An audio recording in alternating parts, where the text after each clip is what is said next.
Welcome to the 165th anniversary of the Battle of First Manassas. We've heard talks about, the medical history. We've talked about preservation.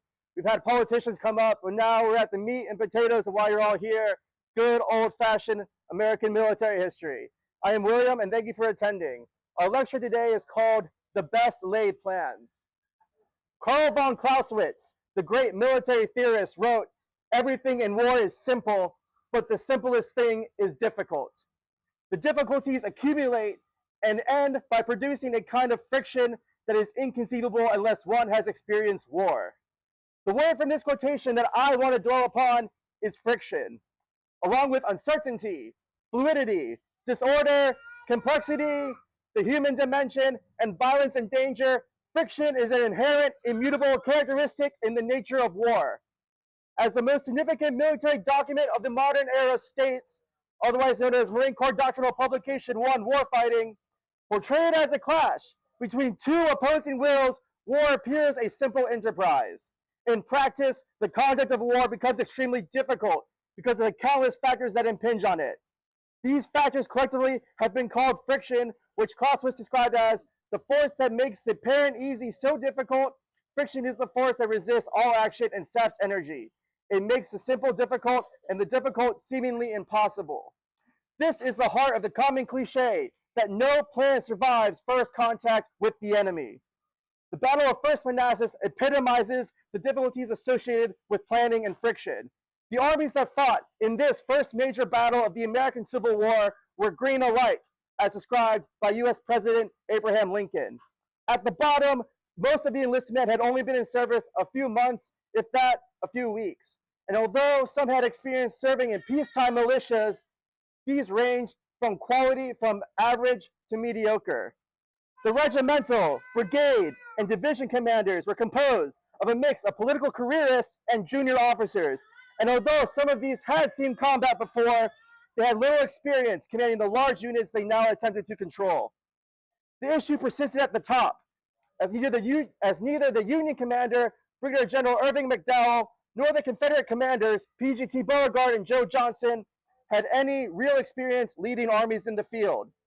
With such inexperience permeating throughout the ranks, victory could not be the consequence of any well-laid scheme, as friction exerted on these armies would rapidly be exacerbated by the presence of greenhorns at all levels. Rather, the best laid plans would be rapidly discarded and victory would be from adaptation. Today, we will examine the top-down planning that initiated the Battle of First Manassas on July 21st, 1861. We will see how these plans unraveled in the face of friction before analyzing the key factors that enabled a Confederate victory: adaptability. As the document Warfighting demonstrates, since war is a fluid phenomenon, it requires flexibility of thought, and it was this flexibility of thought that provided the Southern commanders the means with which to scuttle the careful preparation and planning of General McDowell. The American Civil War was barely 3 months old when the Union and Confederate armies began to converge near Manassas Junction Railroad in the plains of Northern Virginia. Just 20 miles south of the federal capital in Washington, D.C., the Manassas Junction was a vital strategic asset. By controlling this junction, one could ship troops and supplies from both the Shenandoah Valley and the Confederate capital of Richmond, Virginia. Any army moving south would need the Manassas Junction as a supply depot to sustain its movements. And it's for this reason that Brigadier General Irvin McDowell and his army of 35,000 men began their march toward this objective on 16 July, 1861. Entrenched behind the meandering Bull Run Creek, which lay before Manassas Junction, were roughly 21,000 rebels commanded by General Pierre Gustave Toussaint Beauregard, ain't that a name, and his Confederate Army of the Potomac, while around 12,000 men of Brigadier General Joseph Johnston's Army of the Shenandoah were in front of Winchester. Coordinating with McDowell's movements was General Robert Patterson's force marching toward Winchester up the Shenandoah Valley. On the morning of the 18th of July, with McDowell's forces nearing his front, Beauregard requested that Johnston's army join him at Manassas, which he probably began doing around noon. That afternoon on the 18th, McDowell tested the Confederate defenses in their center around Blackburn's Ford. Finding it too strong to be assailed, they decided to hold off. Thus, the Battle of First Manassas was set into place as each commander's planning for the fight began. Let's first take a look of the plan according to General Irvin McDowell. I ain't going to try his accent on this one. As reported to you in my letter on the 19th ultimo, my personal reconnaissance of the roads to the south has shown that it was not practicable to carry out the original plan of turning the Confederates' position on their right. The affair of the 18th at Blackburn's Ford showed he was too strong at that point for us to force a passage there without great loss. And if we did, then it would bring us in front of the strong position at Manassas, which was not desired. Our information was that the stone bridge over which the Warrington Road crossed Bull Run to the west of Centerville was mined, defended by a battery in position, and the road on its left side of the stream impeded with heavy abattis. The alternative was, therefore, to turn the extreme left of his position. Reliable information was obtained of an undefended ford about 3 miles above the bridge, there being another ford between it and the bridge, which was defended.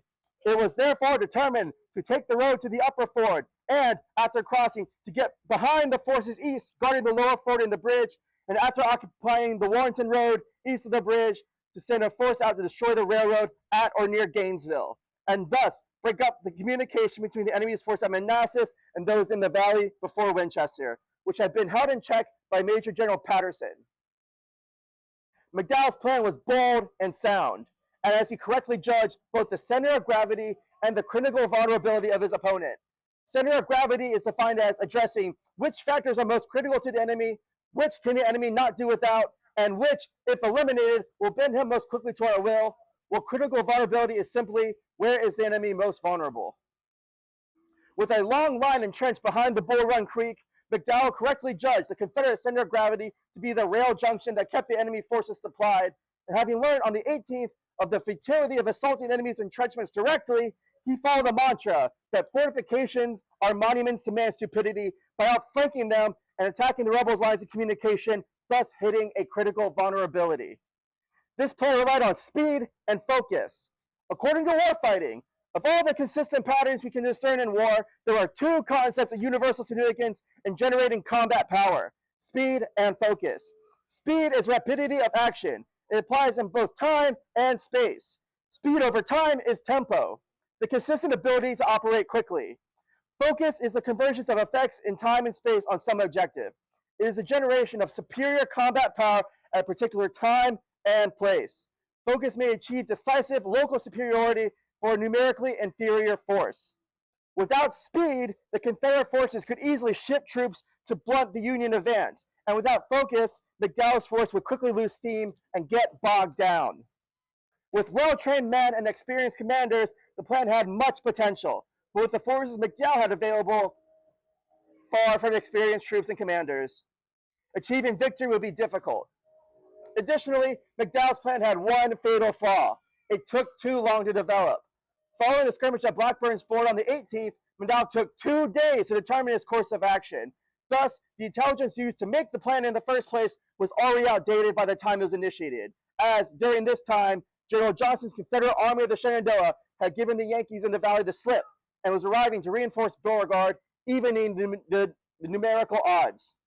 Still, the Federal commander understood the value of seizing the initiative and set his men into motion to turn the enemy out of their defenses and threaten his line of communication.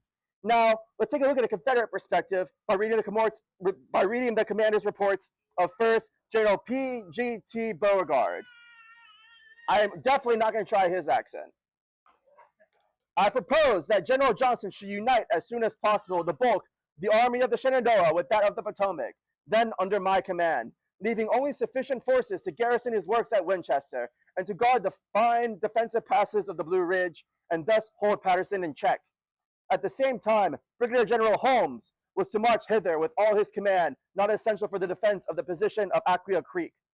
These junctions having been effected at Manassas, an immediate impetuous attack of our combined armies upon General McDowell was to follow as soon as he approached Fairfax Courthouse, with the inevitable result, as I submitted, of his complete defeat and destruction or capture of his army. Beauregard then goes on a lengthy discussion of how, after he wins this battle, he's going to unite with Johnston, crush Patterson in the valley, then unite with other forces, crush General McClellan out in Western Virginia, where he will then march into Maryland and assault DC from the rear. This guy has really big plans.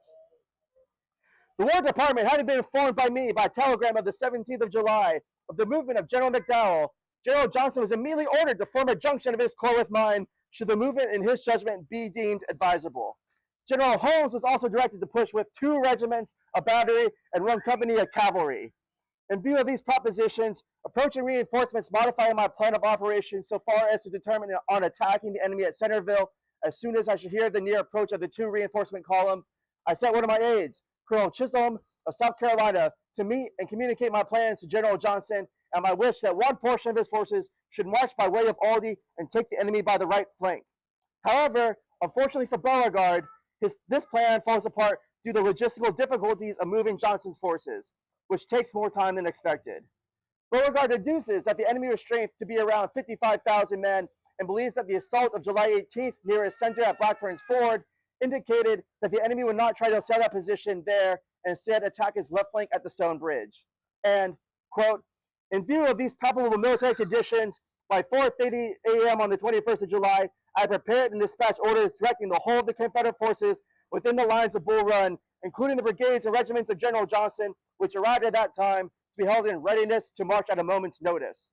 Upon hearing that his left flank is being tested and probed by Union troops near the Stone Bridge, Beauregard orders his brigade commander on scene, Colonel Nathan Evans and General Philip Koch, to, if attacked, to maintain the position to the last extremity.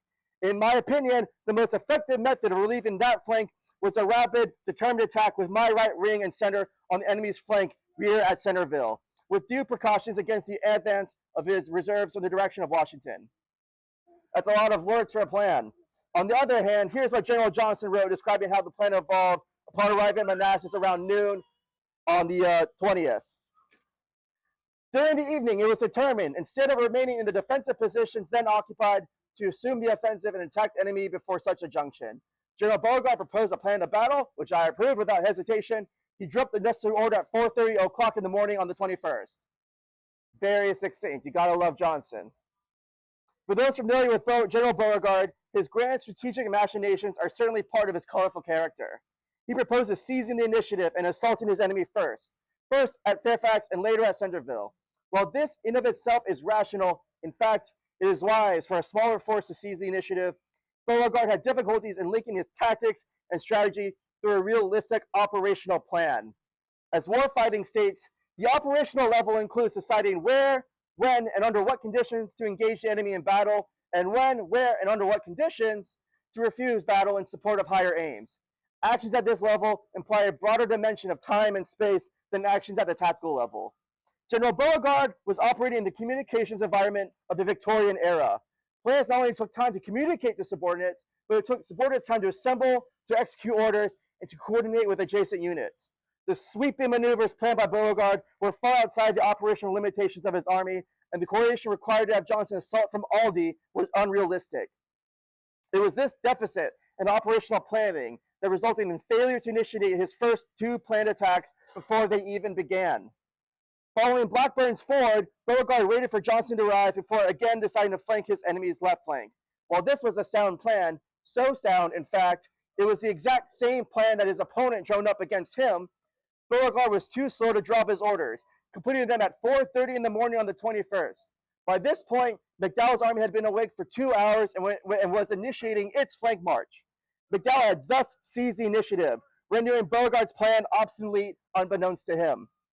To make sense of how each plan stood the test, we will go to the point of battle upon which no good plan survives the first contact with the enemy. To start, we will read the report of Colonel Nathan Evans, the commander of the Confederate extreme left flank, and Colonel Ambrose Burnside, whose brigade led the vanguard as it outflanked the Confederate defenses. I am definitely not trying Nathan Evans' accent. Deep South Carolina man. The enemy has made his appearance in line of battle on the east side of the Stone Bridge, upon 1,500 yards in front of my position, and opened their rifle and fire with rifle cannons at 5:15 a.m., which was continued at intervals for about an hour. Having my entire force covered by the crest of hills to the west of the bridge, I did not return fire. Observing the enemy had deployed a considerable force as skirmishers in front of his line, and that they were advancing on my position, I directed 2 flank companies of the 4th South Carolina Regiment Volunteers and 1 company of Major Wheat's Special Battalion Louisiana Volunteers to advance as skirmishers, covering my entire front. The skirmishers were soon engaged and kept up a brisk fire for about an hour, when I perceived that it was not the intention of the enemy to attack me in my present position, and had commenced his movement to turn my left flank. I at once decided to quit position and turn to meet him in his flank movement, leaving the skirmishers of the 4th Regiment of South Carolina Volunteers, supported by 2 companies, to keep him engaged. I sent word to Colonel Philip St. George Cock that I had abandoned my position at the bridge and was advancing to attack the enemy at the crossing of the Warrenton Turnpike and the Manassas roads. Observing carefully the movements of the enemy, I was able to form my line of attack directly in his front, covered by a grove of woods, and at about 9 o'clock a.m., placing the 4th Regiment on the left, supported by 1 piece of artillery, Major Wheat on the right, supported by a company of cavalry. I directed my command to open fire as soon as the enemy approached within range of muskets. At 9:15 o'clock, my command opened a vigorous fire from their position, which caused the enemy to halt in confused order.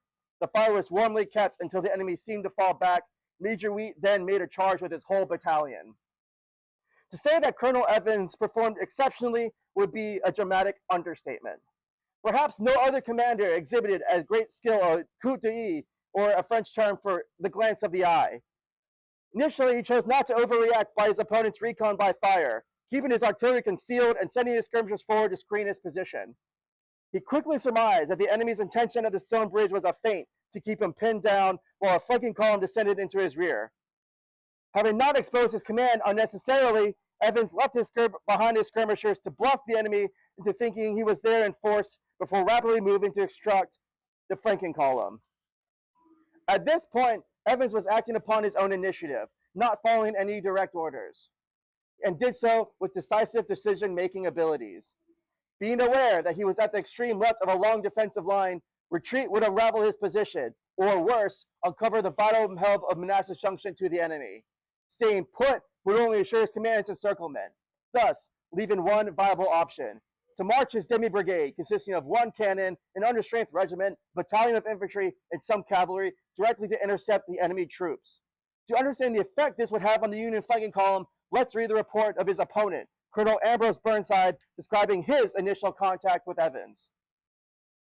Nothing of moment occurred till the arrival of the division at the crossing of Bull Run about 9:30 o'clock, when intelligence was received that the enemy was in front with considerable force. The brigade was ordered to halt for a supply of water and temporary rest. Afterwards, an advanced movement was made, and Colonel Slocum of the 2nd Rhode Island Regiment was ordered to throw out skirmishers upon either flank and in front. These were soon confronted by the enemy's forces, and the head of the brigade found itself in the presence of the foe. The 2nd Rhode Island Volunteers was immediately sent forward with its battery of artillery, and the balance of the brigade was formed in a field to the right of the road. Finding that the 2nd Rhode Island Volunteers was closely pressed by the enemy, I ordered the 71st Regiment New York State Militia and the 2nd Regiment New Hampshire Volunteers to advance, intending to hold the 1st Rhode Island Volunteers in reserve.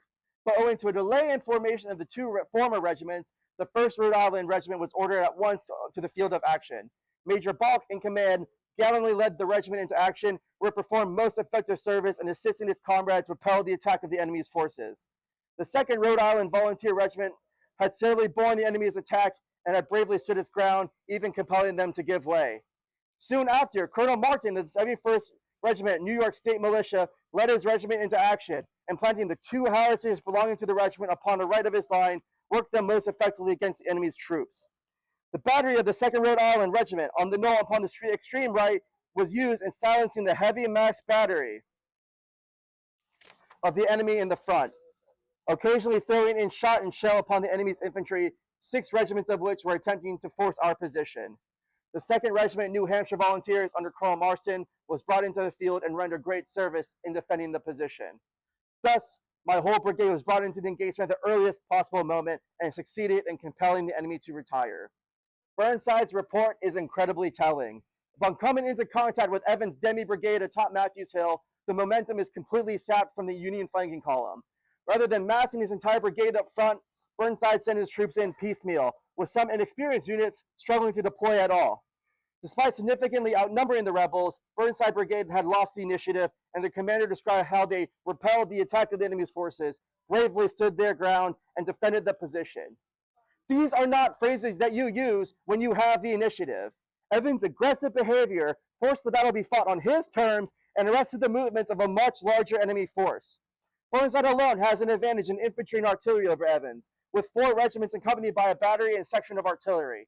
And although Evans is soon reinforced by 4 regiments from Brigadier General Barnard B. and Colonel Francis Bardo, Burnside's brigade is supported by Colonel Andrew Pollard's brigade, as well as the divisions of Colonel Samuel P. Heinzelman and Brigadier General Daniel Tyler. The failure of the Union commanders on Matthews Hill to immediately mass forces to launch a concentrated attack into the thin Confederate lines cost them the speed and momentum that was so critical in accomplishing their mission. This shows a lack of focus. Despite suffering heavy casualties, the Confederate forces on Matthews Hill bought the time necessary for them to reorient to counter the Federal advance. Colonel Evans' decision to initiate the fight at the time and place of his choosing demonstrates the importance that giving subordinate commanders initiative can have on influencing the course of a larger battle. However, with the Confederate retreat off Matthews Hill, the Federals were again able to regain the initiative, and only Henry Hill stood between McDowell and victory. As the Federal commander readied his forces for the final push, rebel forces began amassing to halt the Union advance. Now we will examine the early phase on the fight for Henry Hill by recounting the reports of Colonel Wade Hampton of the Confederate Hampton Legion. And despite being one of the wealthiest men in the South before the war, he has terrible punctuations, so please excuse me if I stutter this up. I have the honor to report that with 600 infantry of my command, I reached Manassas on the morning of the 21st after 30 hours detention on cars from Richmond.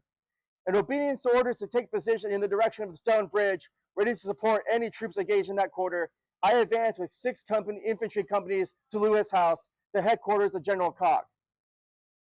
On my way to this point, a scout informed me that the enemy in great force had turned our left flank and were advancing rapidly. I immediately turned to my left at a right angle to the course I had been pursuing, and guided by the sound of a heavy fire which had just opened, marched towards their advancing lines. Finding one of our batteries engaging the enemy, I took position to support it and remained for some time near it. But seeing that the enemy were closing in on my right flank, I moved forward to a farm belonging to a free black man named Robinson, and took possession of the ground immediately around it. After being exposed to heavy fire from the Ricketts battery and musketry, I formed my men on the turnpike road leading to the stone bridge in front of the farmyard. A large body of the enemy who were in advance of the main column and who were within 200 yards of the turnpike opened fire on me as the line was formed. As soon as my men came into position, they returned the fire of the enemy and drove them back with loss into the woods on the top of the hill in front of us. The right wing then opened on us, but after a brisk exchange of fire, they retreated and planted a battery in the position they had just left. After this had played upon us for some time, a strong force was thrown out, apparently with the view of charging upon us, but a single volley dispersed them in great confusion. They then formed beyond the crest of the hill and moved down the turnpike on my left flank out of the range of my rifles. As soon as they reached the road, they planted a battery in it, inflating my position. As I was entirely exposed, I made my men fall back. Much like Evans, Colonel Hampton acts upon his own initiative. He quickly surmises the situation and immediately orients himself to inflict the most destruction upon the enemy. Supported by the 7th Georgia, as well as the Imboden's battery of artillery, Colonel Hampton and his legion managed to parry several uncoordinated thrusts by the advancing Union Army, stalling their advance at the moment when victory was within the Federals' reach. Now let's compare Hampton's report to 2 of his opponents. First will be Major Joseph Bartlett of the 27th New York, one of the regiments to come under fire from the Hampton Legion. It's a damn shame that 27th New York, man. It's okay, buddy. They'll get through it.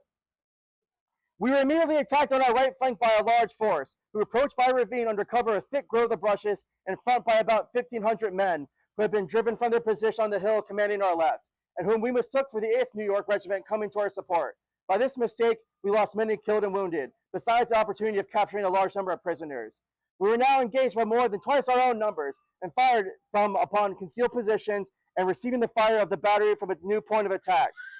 Perceiving the necessity of support, I had about 200 of the 8th New York Regiment on the bow of the hill commanding the enemy, and the colonel withdrew the regiment to the top of the hill in a perfectly exhausted condition, formed and marched them into the woods to rest. Now let's briefly read Colonel Porter, the brigade commander, his report. The rebels soon came flying from the woods towards the right, and the 27th completed their route by charging directly upon their center in the face of a scalding fire, while the 14th and 8th moved down the turnpike, which lost its gallant colonel, but was standing the brunt of the action, with its ranks thinning in a dreadful fire. Now the resistance of the enemy's left was so obstinate that the beaten right retired in safety. From these 2 reports, we can surmise that Hampton's aggressive actions in concert with the 7th Georgia and Imboden's battery proved to be a force multiplier, pushing back several larger uncoordinated Union assaults and buying additional time for the Confederates to reorganize on Henry Hill. Additionally, we see evidence of command and control difficulties as the pursuing force is attacking piecemeal rather than all at once. In making a stand at Matthews Hill, Evans, Bee, and Bartow had not only bought precious time, but also pushed the Union Army closer to its culminating point, which warfighting notes is certain moral factors such as morale or boldness may increase with a successful attack. These are very often not compensated for the physical losses involved in sustaining an advance in the face of resistance. We advance at a cost of lives, fuel, ammunition, and physical and sometimes moral strength, and so the attack becomes weaker over time. As the Federal response to the Hampton Legion in Southern Georgia and Bowdoin's Battery demonstrates, the Union forces were beginning to run out of steam, and the difficulties of leading inexperienced troops were more apparent. Finally, let's now examine how each side's commanders had to say about the factors which ultimately resulted in victory or defeat. Starting with Irvin McDowell. The enemy was evidently disheartened and broken. We had been there fighting since 10:30 o'clock in the morning, and it was after 3 o'clock in the afternoon. The men had been up since 2 o'clock in the morning, and had made what was unused to such thing, and what to those unused to such things seemed like a long march before coming into action, although the longest distance gone over was not more than 9.5 miles. And though they had 3 days' provisions served out the day before, many, no doubt, either did not get them or threw them away on the march during the battle, and were therefore without food. They had done much severe fighting. Some of the regiments which had been driven from the hill in the first 2 attempts of the enemy to keep possession of it had become shaken and were unsteady, and had many men out of the ranks. It was at this time that the enemy's reinforcements came to his aid from the railroad train, understood to have just arrived from the valley with the residue of Johnston's army. They threw themselves on the enemy on our right and opened a fire of musketry on our men, which caused them to break and retire down the hillside. This soon degenerated into disorder for which there was no remedy.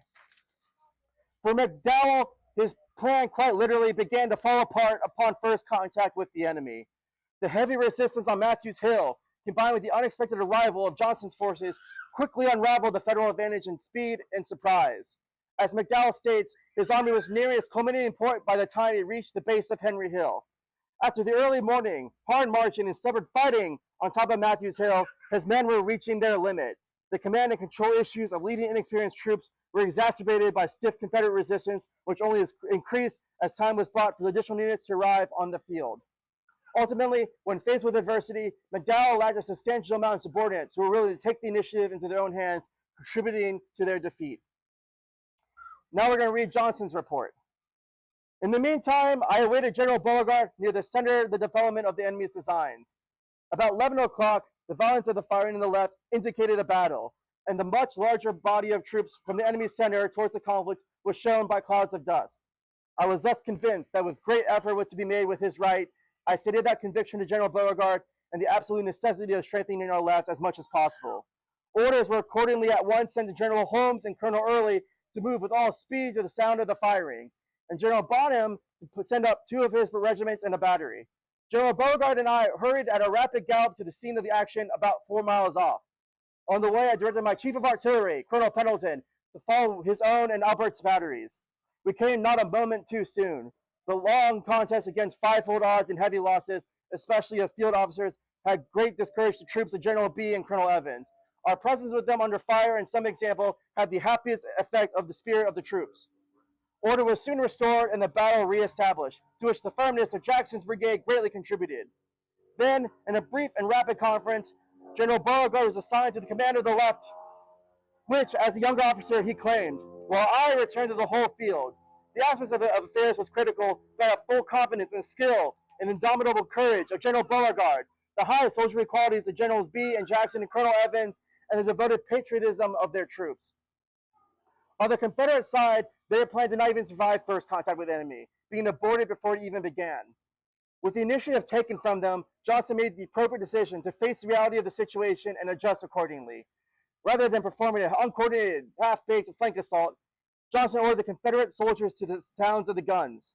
Upon arriving at Henry Hill, he wisely left General Beauregard, a magnificent tactician, to command the field while directing troops to the places most needed. Thus, while the Union forces were growing weaker, the Confederate lines grew stronger, with Johnston sending additional men toward any weak point in the line. As the Confederate troops withstood the last of McDowell's uncoordinated charges up Henry Hill, the Confederate commanders returned the favor by launching a general advance across the line, routing the Union's army off the field. Ultimately, neither plan survived first contact with the enemy, and the best laid plan, in this case McDowell's, could not withstand the friction inherent in the nature of war. It is for this reason that our commanders today are expected to push initiative, planning, and responsibility to the lower levels. When you're on the field of battle and the enemy forces you to adapt your plans to the circumstances, you want subordinates who can act and think effectively at the point of contact. And the Battle of First Manassas is an excellent example of this. Thank you very much for your time and patience. Thanks for coming out.